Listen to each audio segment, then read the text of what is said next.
aho abantu bari niho tujya. Abantu bari kuri internet, ubu niho twirirwa.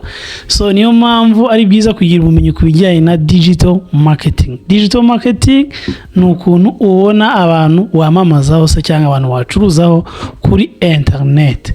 Muri no video turimo turareba ubundi buryo butatu wakifashisha muri digital marketing. Iyi ni party ya kabiri, ntucikwe. Tugiye kureba uburyo bw'ingenzi. Uburyo bwa kane ni ingenzi cyane, ntuze kuza gucikwa. Uyu ni Teacher Sam, ndabakunda cyane. Marketing niyo bita PPC cyangwa se ads cyangwa se biri mujya mukora boosting. Zino mbuga nkoranyambaga za Facebook, Instagram, Twitter, YouTube, Google zose zirabura zibona amafaranga kuko zamamarisha abantu. Rero abantu bazana amafaranga bakishyura zino mbuga nkoranyambaga cyangwa ahantu habansemo sponsored. Zira rero ni abantu babishyuye amafaranga kugira zino mbuga nkoranyambaga ziyute zizamamariza. Ariko gukora ibyo bintu kugira ngo ubashe gukora n'izi platform kujya ushobora gukoresha amadolari 10,000 ukaba wabona abakiriye benshi. Ibi ngibi ntabwo bikorwa n'uwari wese rero. Bikorwa rero n'umuntu uzi kubikora, uzi gukoraninga ads, uzi gukora strategies, uzi kubyaranjinga neza. Icyo gihe uwo muntu abazi gukora cyo kwita boosting cyangwa se PPC. Rero umuntu uzi gukora PPC, umuntu uzi kwishyura tudufaranga dukeya zino mbuga nkoranyambaga zikamwamamariza, ukaba wabikorera business, ukaba wabikorera ibigo by'amashuri, ukaba wabikorera NGO, ukaba wabikorera umuntu runaka ucuruza amatelefone, ukaba uzi kubimukorera neza. Nzi neza ko umuntu uzi kubikora neza nyine uzi kuridinga sales, kujya ubwira umuntu ati ngiye 10,000 ndakubona wenda abakiriye 10, 50,000 ndakubona abakiriye 5. Ukaba uzi kubiraninga neza. Ndishobora neza ko umuntu uzi kubikora neza, azi kubikora neza ntiyabura munsi y'500. Uko abantu benshi babikora nabi nyine ntibatange result, kandi utatanze result kuko ibintu nibyo wita performing marketing, aho ugomba gutanga result. Iyo utabikoze neza nyine ntabwo nyine ushobora kubona umusaruro. Rero umuntu uzi kubikora neza, iyi ngiyi ni imwe muri marketing igezweho cyane kandi itagutenguha.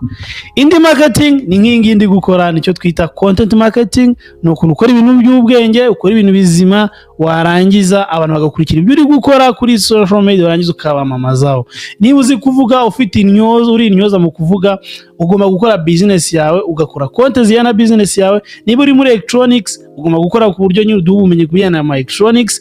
Niba uri NGO, ugomba gukora content kubijyanye n'ibintu uri gukora. Niba ari muri climate change, ukaduha ibintu bijyanye na climate change.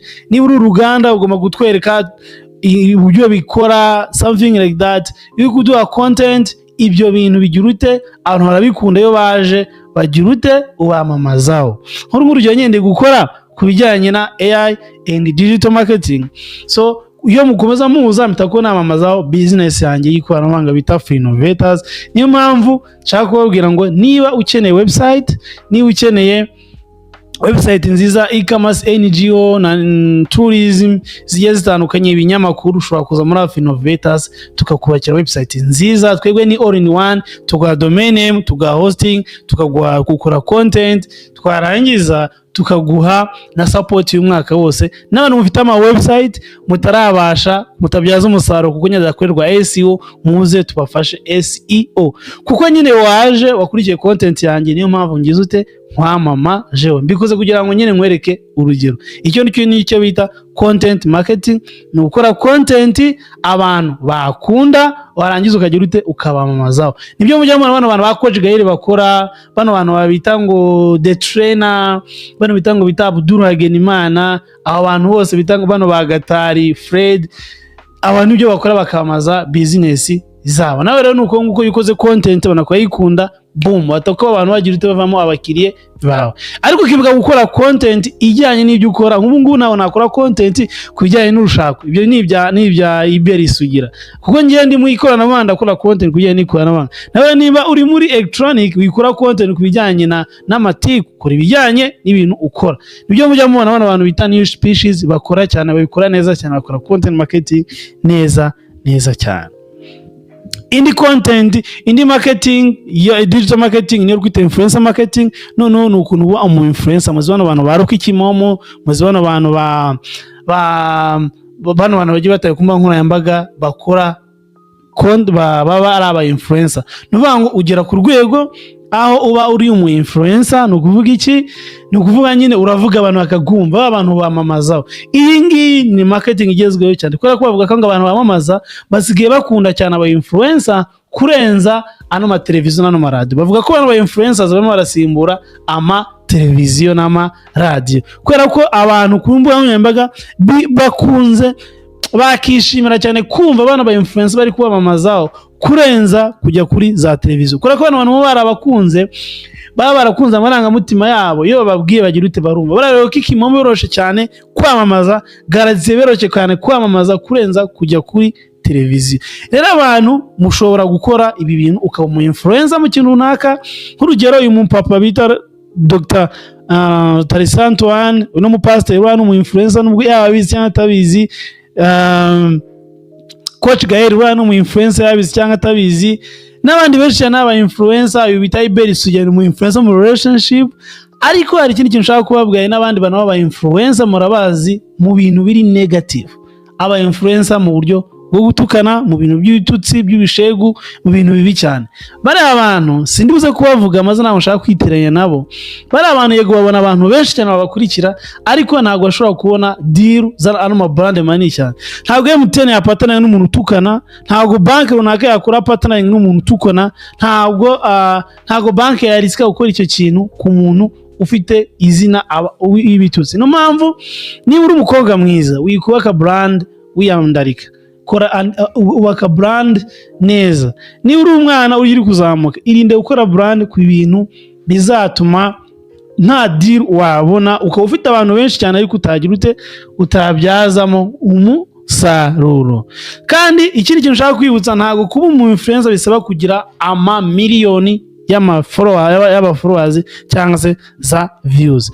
Aba social media influencers barimo ibice bine, nawe ushobora kwisangamo ahangaha. Niba uzi ufite abantu 1000 bagurikira, menya ko watangiye kuba umu influencer, ugura ku influencing abantu bangahe? Abantu 1000. Nanjye ubu ngubu ndi umu influencer, niba mfite abantu munkurikira 1000 kuri video runaka, namaze kuba influencer. Bivuze iki rero? Aba bita mega influencers, aba mega influencer ni abantu bafite nizo aba followers 1000, bana ba Rocky Kimomo, ba Papa Sava, abantu nye bakurikirwa cyane. Hakazaho bita macro influencer, ni abantu bafite gweja 500 aba followers.